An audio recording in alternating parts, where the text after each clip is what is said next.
Bapak, Ibu, Saudara, hari ini kita memperingati hari Jumat Agung. Semua hari yang diciptakan Tuhan itu baik. Minggu, Senin, Selasa, Rabu, Kamis, Jumat, dan Sabtu semuanya baik. Kalau hari kematian Tuhan Yesus disebut Jumat Agung atau Good Friday, karena hari ini adalah hari yang sangat amat spesial. Good Friday, good for everyone.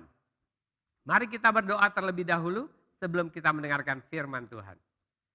Tuhan Yesus, hari ini kami memperingati hari yang sangat spesial bagi umat manusia di seluruh dunia. Kami buka hati kami dan telinga kami untuk mendengarkan firman-Mu. Roh Kudus, Engkau yang berbicara kepada setiap kami supaya kami mengerti benar-benar maksud Tuhan mati di atas kayu salib buat kami. Di dalam nama Tuhan Yesus Kristus, haleluya, amin. Hari Jumat Agung diperingati oleh semua orang Kristen di seluruh dunia. Karena ini adalah hari di mana Tuhan membuktikan atau menggenapi janjinya kepada seluruh umat manusia. Jadi bukan hanya kepada orang Kristen saja, bahwa Ia akan menebus dosa mereka, mengampuni dosa umat manusia. Kalau saudara diberi janji oleh seseorang, janji yang sangat berharga, karena saudara tidak bisa dapatkan itu dengan usaha saudara sendiri, tentu saudara akan menanti-nanti. Kapan ya digenapi? Kapan ya? Tiba-tiba satu hari saudara dihubungi, diberitahu bahwa janji itu sekarang sudah jatuh tempo. Saudara akan menerima janji itu. Gimana rasanya? Pasti happy banget kan? Apalagi kalau janji itu digenapi, masa depan saudara akan berubah selamanya. Misalnya jika seorang wanita dijanjikan akan dinikahi oleh laki-laki yang sangat dicintainya. Pasti dia menanti-nanti kapan ya? Rasanya lebih cepat akan lebih baik. Takut batal. Ketika dilamar, wah senang banget. Tapi belum lega karena belum menikah. Tapi begitu hari H menikah, pendetanya bilang kepada seluruh jemaat, jemaat yang kekasih, pada hari yang berbahagia ini, saya memperkenalkan kepada saudara semua, sebuah keluarga yang baru, Bapak dan Ibu Benyamin misalnya. Wah, pasti senang banget, lega banget. Demikian juga dengan hari Jumat Agung, adalah hari di mana Tuhan membuktikan janjinya kepada umat manusia akan keselamatan yang dia janjikan sejak di Taman Eden. Dia juga membuktikan kasihnya, amazing grace, yang tanpa syarat itu dengan berkorban mati di salib demi kita, manusia yang berdosa, sehingga kita tidak perlu menanggung upah dosa kita, yaitu maut. Kita benar-benar merdeka dari maut. Hari Jumat Agung sekaligus adalah hari penyesalan terbesar buat iblis dan setan-setan. Karena dengan matinya Yesus di atas kayu salib, dia setan kehilangan sandarannya, yaitu kita manusia. Iblis dikalahkan satu kali untuk selama-lamanya. Darah Yesus lebih dari cukup untuk menghapus dosa Adam dan seluruh keturunannya. Dan darahnya menjadi sebuah meterai perjanjian yang baru, sehingga iblis tidak lagi berkuasa atas kita yang percaya kepada pengorbanan Yesus. Amin. Tapi sayang banget, ada banyak orang yang masih belum tahu dan masih tidak percaya bahwa iblis sudah dikalahkan. Banyak juga orang yang menolak untuk diampuni. Banyak orang yang mau berusaha dengan kekuatannya sendiri, berbuat baik, beribadah. Untuk apa? Untuk menghapus dosanya dengan kekuatannya sendiri. Mereka tidak percaya bahwa apa yang dilakukan Yesus sudah cukup. Yesus berkata, tetelestai, sudah lunas dibayar, sudah selesai. Tapi manusia berkata, belum, masih ada yang kurang. Alkisah, ada seorang petani yang cinta Tuhan dan rajin bersaksi kepada teman-temannya tentang kasih Kristus. Ia sangat peduli kepada seorang temannya, seorang tukang kayu yang tidak mau percaya kepada karya keselamatan Kristus. Petani ini menjelaskan kepada si tukang kayu tentang pekerjaan Kristus yang sudah selesai, yang membebaskan orang dari dosa, sehingga orang dapat hidup dalam keselamatan. Tetapi si tukang kayu terus-menerus menentang dan tidak mempercayainya. Ia mengatakan tidak mungkin orang hanya menerima saja. Karena bagaimanapun orang harus melakukan sesuatu agar dapat selamat. Suatu hari petani ini memesan kepada temannya si tukang kayu untuk dibuatkan sebuah pintu gerbang. Karena di rumahnya belum ada pintu gerbang di halaman depan rumahnya yang luas. Ia meminta agar tukang kayu membuatkan pintu yang indah dan kokoh. Setelah jadi, maka pintu pesanan tersebut diantar oleh si tukang kayu dengan menggunakan kereta kuda dan dipasang di halaman depan dengan kokoh dan indah. Ketika petani datang, melihat hasil karya tukang kayu yang indah tersebut, ia langsung mengambil kampak dan mulai memukul pintu tersebut dengan kampaknya. Tukang kayu berteriak, "Hei, apa yang kau lakukan? Pintu ini sudah selesai saya kerjakan, tidak perlu ditambah apapun." Sambil memukul-mukulkan kampaknya, petani itu berkata, "Aku menambahkan ukiran dan garis-garis." Dengan marah tukang kayu itu berkata, "Engkau tidak perlu menambahkan apapun, karena semuanya sudah selesai saya kerjakan. Dengan melakukan hal itu engkau bukan menambah indah hasil karya saya, tapi merusak apa yang sudah selesai saya kerjakan." Lalu petani itu menjawab, "Tepat seperti yang engkau katakan. Dengan anugerah keselamatan karena Kristus itulah sudah selesai. Tidak perlu ada tambahan pekerjaan apapun oleh siapapun. Semuanya sudah selesai, sudah komplit, sudah lunas dibayar. Tidak perlu ada tambahan apa-apa lagi." Karya Kristus sudah tuntas membayar semua dosa kita. Tidak perlu ada tambahan apapun juga oleh siapapun juga. Yang perlu kita lakukan hanyalah percaya saja. Percaya bahwa Dia Tuhan yang telah mati dan bangkit kembali untuk menebus dosa kita dan memberikan masa depan yang baru, yang penuh pengharapan. Yohanes 17 ayat yang keempat berkata, "Aku telah mempermuliakan engkau di bumi dengan jalan menyelesaikan pekerjaan yang engkau berikan kepadaku untuk melakukannya." Saudara, tidak ada yang dapat kita perbuat untuk membalas semua kebaikannya kecuali dengan mempercayainya saja. Sama seperti seorang pengacara yang membela perkara kita. Dia telah memenangkan perkara kita di pengadilan. Dia minta kita mengikuti semua petunjuknya supaya lawan tidak punya alasan lain untuk mendakwa kita lagi. Demikian juga kita perlu mentaati semua perintah-perintah Tuhan supaya kemenangannya di atas kayu salib tidak menjadi sia-sia buat kita. Ada banyak orang Kristen yang menganggap enteng, tidak menghargai apa yang Tuhan Yesus telah lakukan di atas kayu salib. Karena mereka tidak sadar bahwa mereka ada pada posisi yang sangat berisiko dan berbahaya kalau Tuhan Yesus tidak mengampuni mereka. Thomas Borge adalah seorang pendiri dari Front Pembebasan Nasional Sandinista di Nicaragua.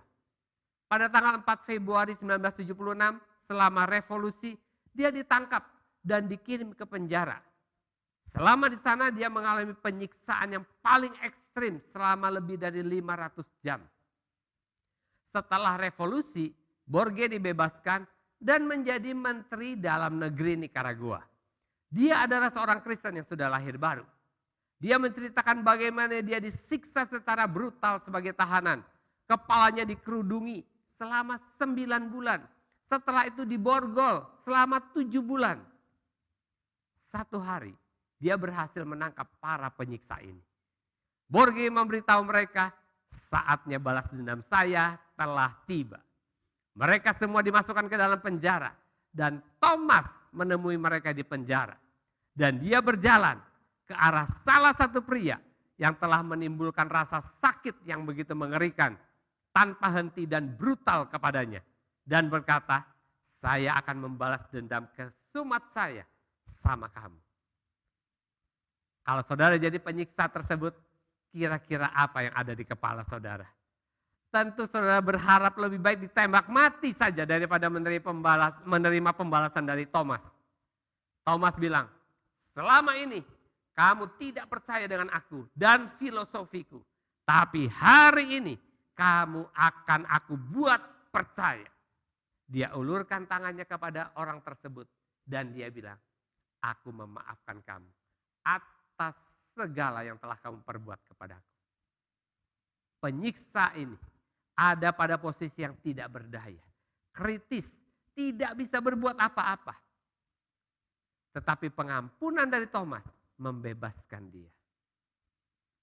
Pengampunan yang kita terima dari Tuhan Yesus jauh lebih besar daripada yang penyiksa ini terima dari Thomas.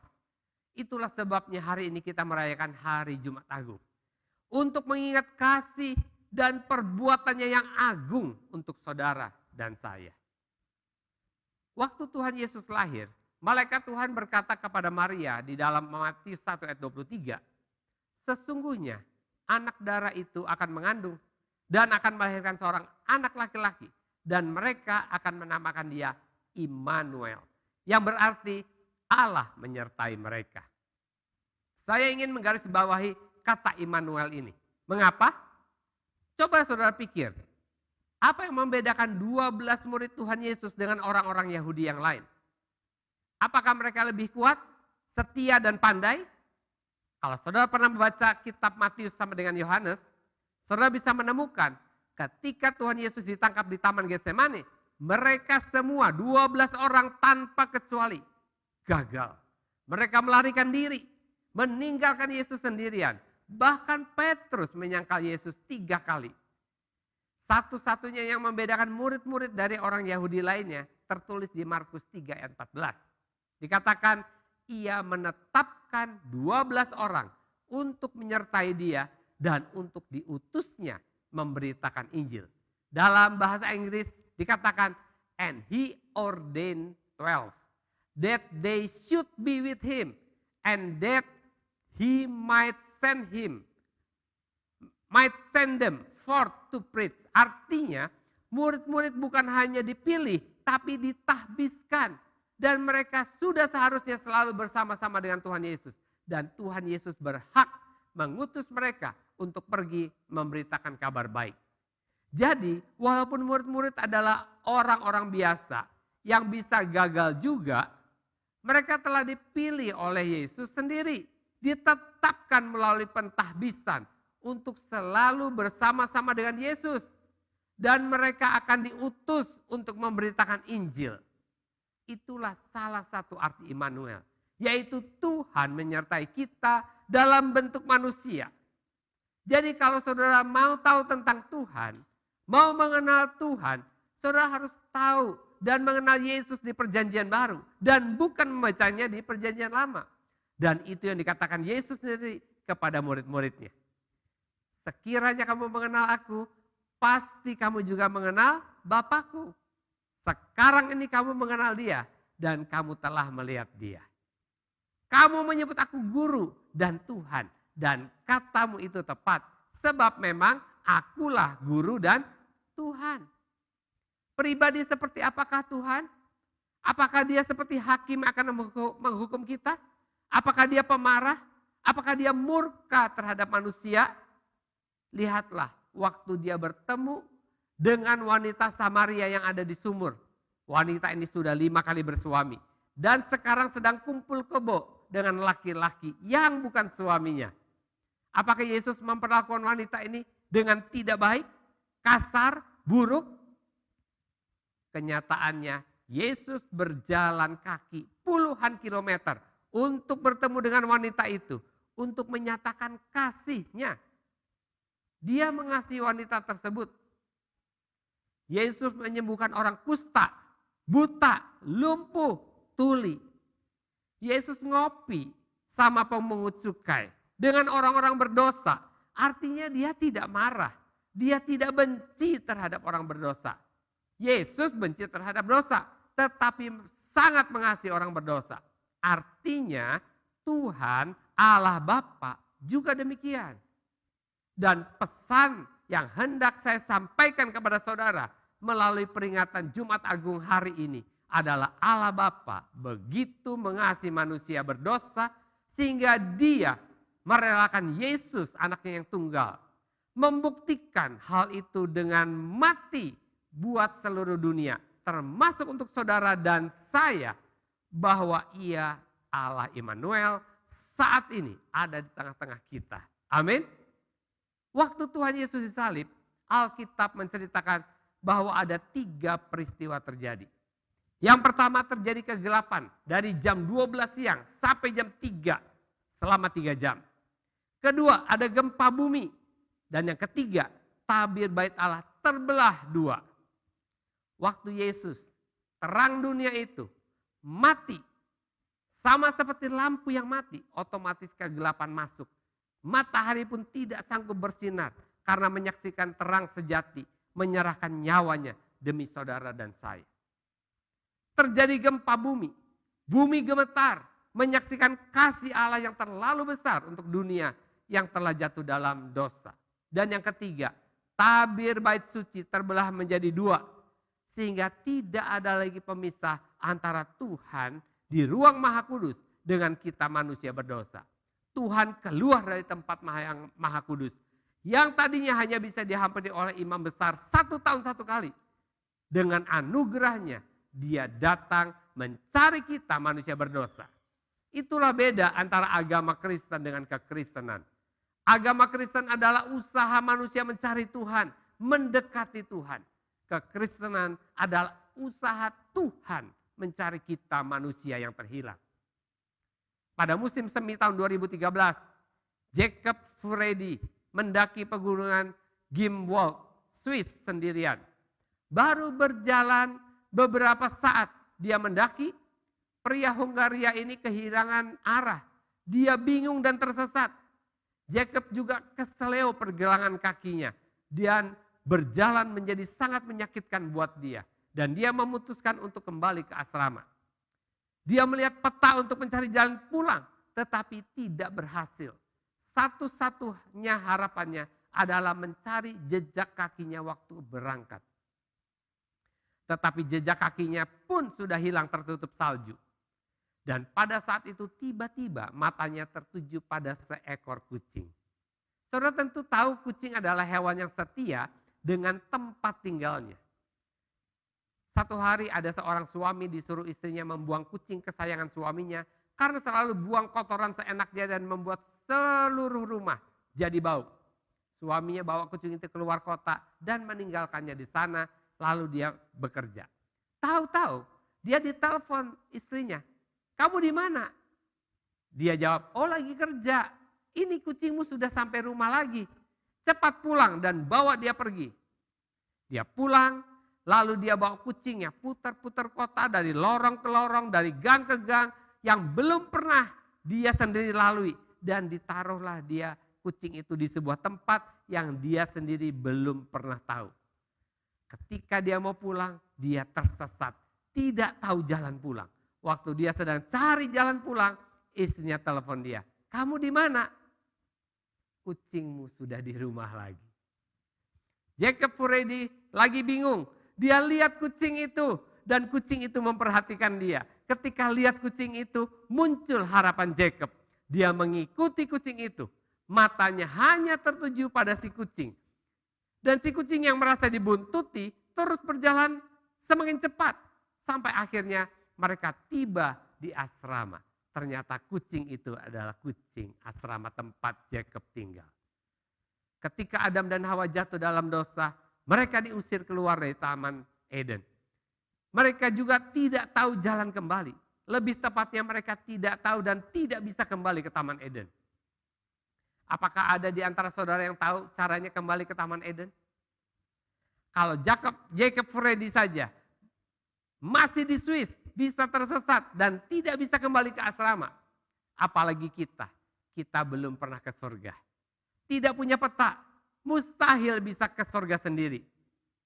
Manusia hanya bisa mengira-ngira. berharap mudah-mudahan bisa kembali ke Taman Eden. Lewat perbuatan baik, lewat kekudusan, lewat agama. Tapi semuanya hanya mudah-mudahan. Bersyukur Yesus mati buat kita. Sehingga kita mempunyai harapan yang baru. Dan sama seperti Jacob, hanya memiliki satu harapan. Manusia hanya memiliki satu harapan untuk kembali ke Taman Eden. Yaitu dengan menjadikan Yesus sebagai juru selamat pribadinya. Saya berdoa supaya apa yang saudara dengar hari ini membuat saudara betul-betul menyadari betapa besar dan luar biasa kasih dan karya Kristus pada hari Jumat Agung 2000 tahun yang lalu. Sehingga kalau kita hari ini bisa menerima pengampunan dosa, itu bukan hal yang gampang. Kalau pengampunan itu perkara gampang, Yesus tidak perlu mati dan turun ke alam maut 3 hari. Ayo kita menghargai pesan Jumat Agung hari ini. Dengan mengampuni orang lain yang bersalah kepada kita. Sama seperti Dia sudah lebih dahulu mengampuni saudara dan saya. Amin. Mari kita berdoa. Bapa, kami mengucap syukur buat pengorbanan-Mu di atas kayu salib.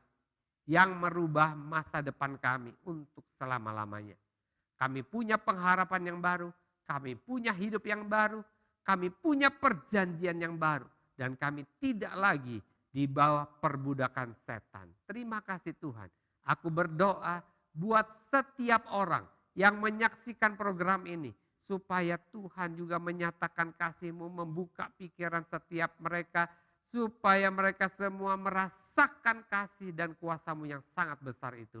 Dan kami hidup tidak pernah sama lagi. Kami mau menghargai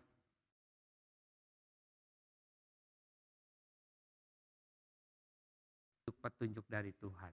Di dalam nama Tuhan Yesus kami sudah berdoa dan mengucap syukur. Haleluya. Amin. Tuhan Yesus memberkati. Kita berjumpa pada hari Paskah nanti hari Minggu.